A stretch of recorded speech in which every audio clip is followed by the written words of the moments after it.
So, life imitates art, as they say, right? So on this, so what does it feel like working on a story that somehow you can resonate with? Did it help or was it a challenge? Do tell.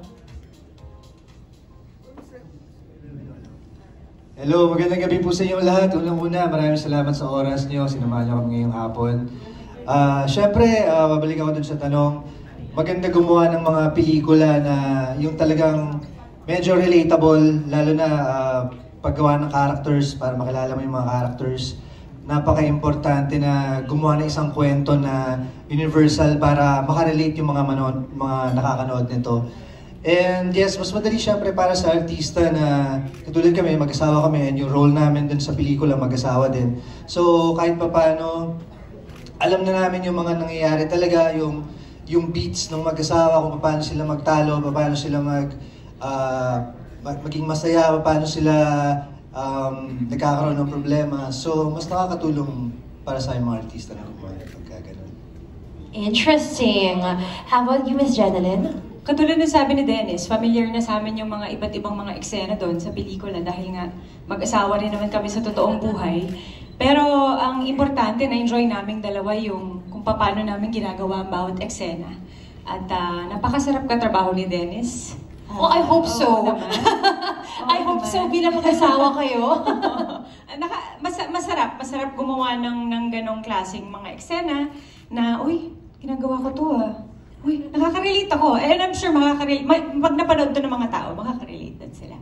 Yan. And very couple goals talaga kayo no, na of course real life husband and wife, and also getting to do a film, a project together, also as husband and wife. So it's goals, yun lang. # relationship goals po kayong dalawa. To the role of Miguel, you know, he is a ladies' man.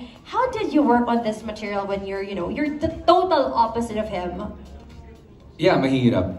It was a challenge for me.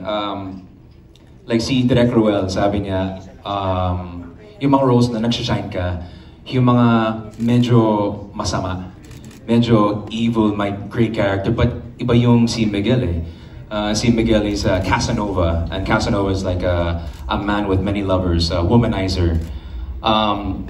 So it was a challenge for me, but I'm glad na si Direk was there to help me out, and it is opposite of me. I'm kind of the shy introvert type, and Miguel is the outgoing. He's the ladies' man. He's very overly confident. So it was a challenge, but yeah, it was just trying to be out of my comfort zone, I guess. As an actor, diba, you always gotta put yourself there. I want a challenge. I wanted a challenge. A lot of people use the term nowadays, the whole golden retriever boyfriend. There we go. I'd imagine you to be that, just a sweet, very positive, ang lambing na person. And then again, the role that you're trying to portray is completely opposite to that. So very curious as how you're able to pull that off. But obviously, we know you did.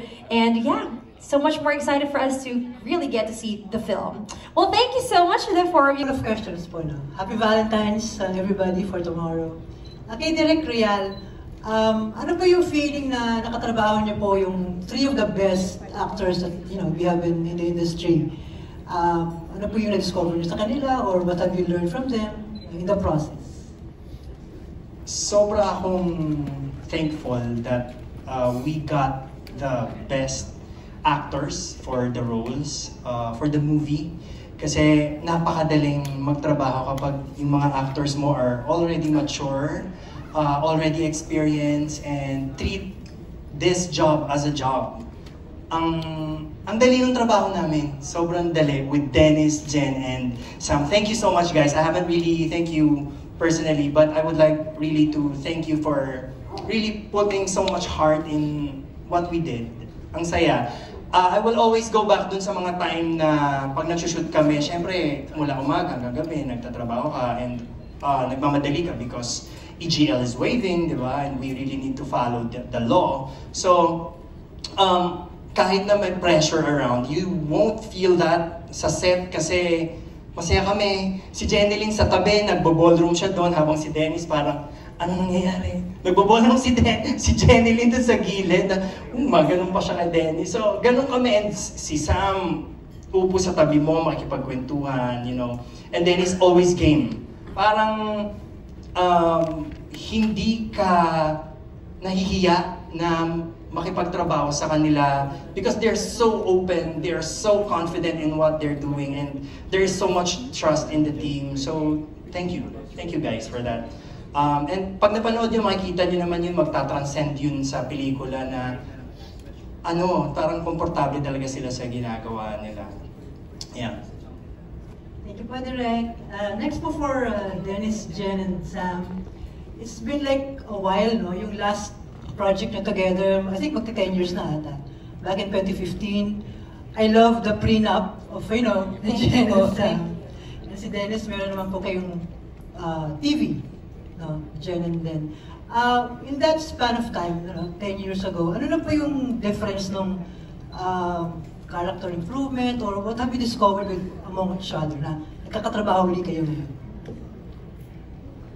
Ako po ngayon, mas napansin ko na dati kasi yung last projects din na ginawa namin lalo nung sa pelikula was Rosario, I think more than 10 years ago na rin.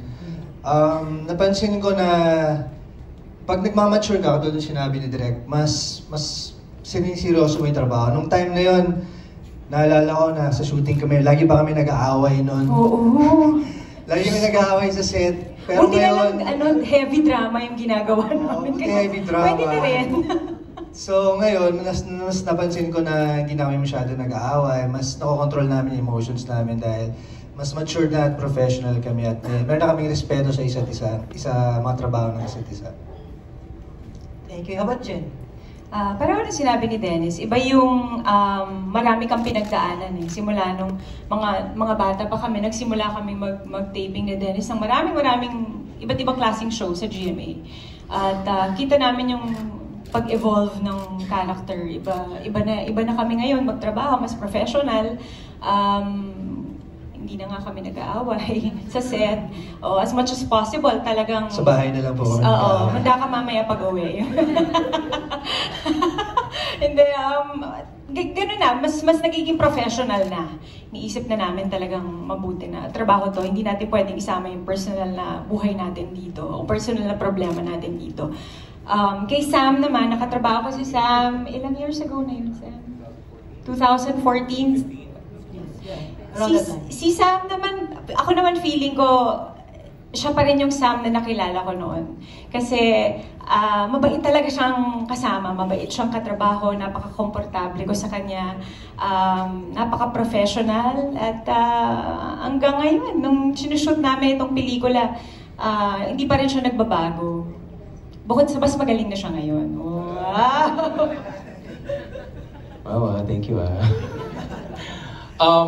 Yeah, like you said, the prenup, over 10 years ago. So, isa sa mga dahilan kung bakit tinagap ko yung project na to was because of Jen. I really enjoyed working with Jen nung the prenup. And yun din na masasabi ko, hindi siya nagbago. Like, she's just very open, she's very giving, she's such a pleasure to work with. So, yeah, I just like before, I really enjoyed working with her. And for the first time na magkasama kami ni Mr. Dennis Trujillo, such a pleasure. I relate to him because I feel like we're a bit the same of medyo may pagka-quiet na introvert. Same kami na ganyan eh. But super bait, sobrang bait si Dennis. And it's been such a pleasure working with the two of them. And seeing them, kasi for me, it's hard na, di ba, yung sinasabi na parang, it's hard to mix work with love and a love life. But seeing them on set, parang, it's so easy for them. It's such a refreshing thing to see a married couple work together. It's so easy for them to work together. So wala, they're able to mix that so easily. You know.